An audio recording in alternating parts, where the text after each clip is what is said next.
children and all the adults, get them to hear this. This is important.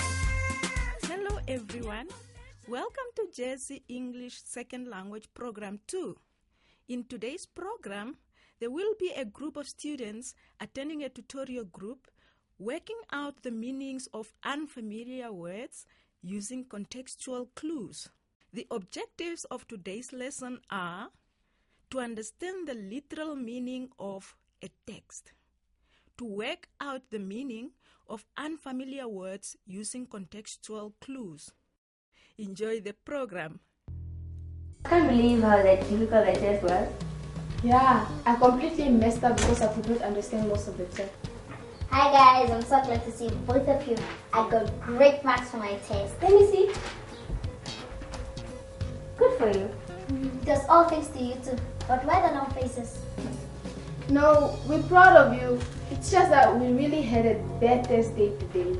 That's too bad. I thought we could see a movie to celebrate my results. But today, we're going for featuring. Maybe she can explain to us what we can do when we get difficult passages and one has no clue what it's all about.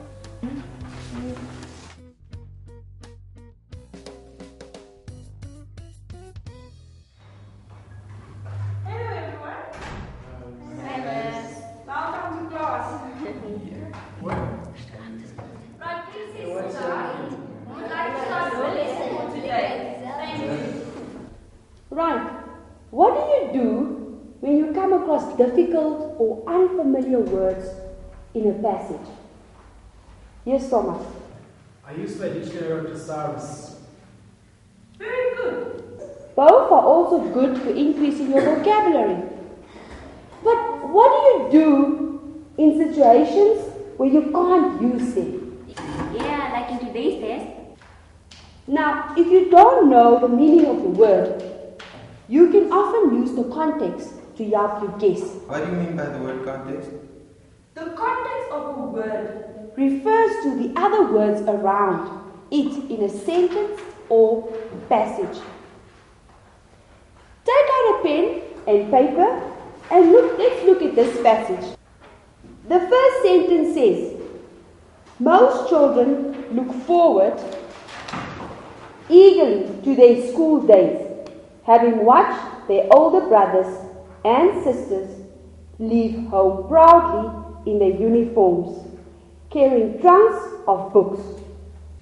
The word trunks is not a word we come across often and can be seen by many as being unfamiliar.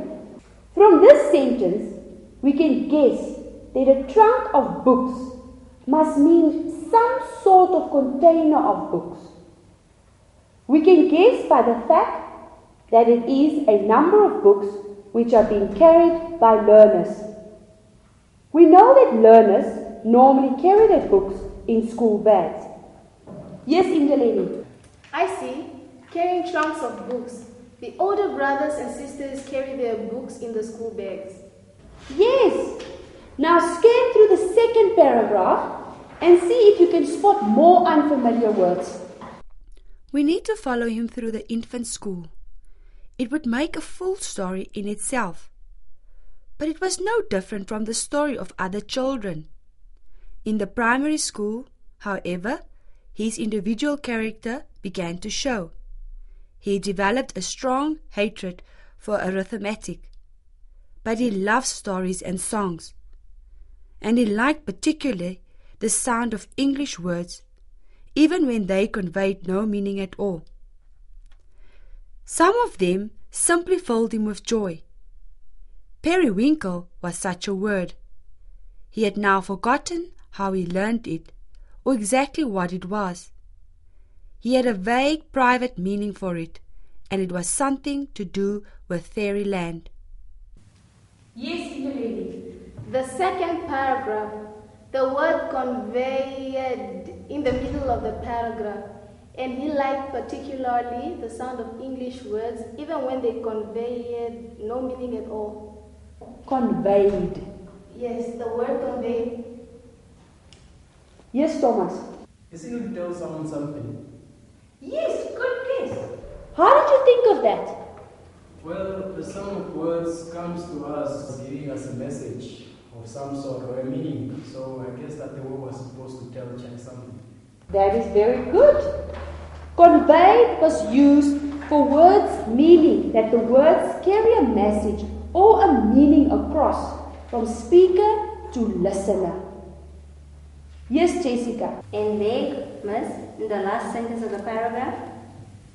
He had a vague, private meaning for it, and it was something to do with fairyland. Well, let's look at the sentence just before that one.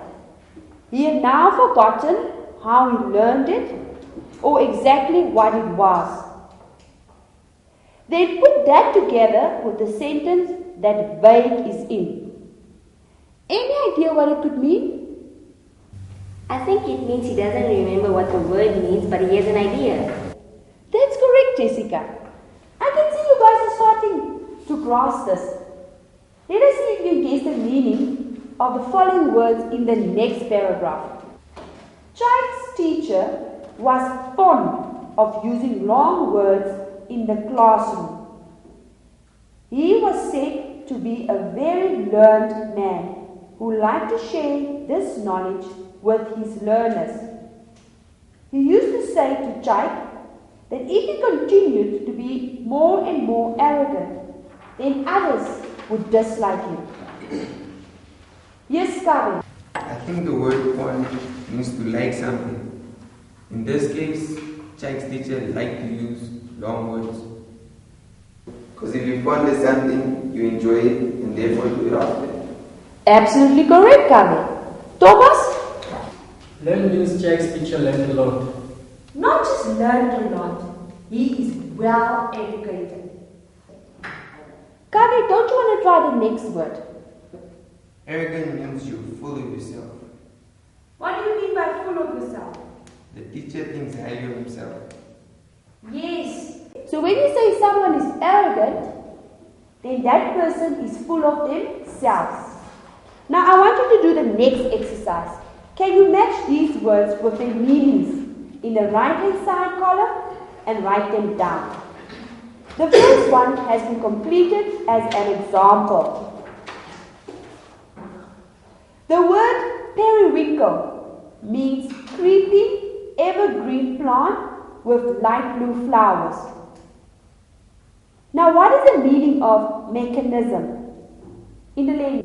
Structure of arrangement of parts that work together as the parts of a machine do.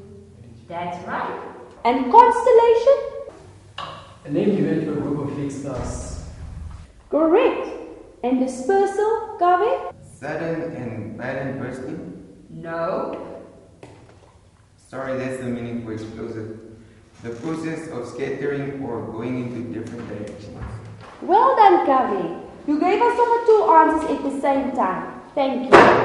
Now, Jessica, the word procrastination. That's an actual delaying or putting off what can be done now. It seems you guys do understand now how to guess the meaning of words in their context. That is something you can easily practice on your own by guessing meanings of words from text and then double checking with the dictionary. It will also help you build up your vocabulary. I wish we could have done this exercise before our test, but at least I know now how to take out unfamiliar words in a text. Now the next time you are writing a test or exam, don't panic when you come across unfamiliar words which you can't seem to understand. Relax and just look at the context of the words, the other information contained in the sentence or passage. You can make a good guess about the meaning of a word. Remember this. Till next time, bye-bye. This concludes our second and last program of JSC English Second Language. I hope you have enjoyed and learned something from it. Thank you for watching and good luck with your studies.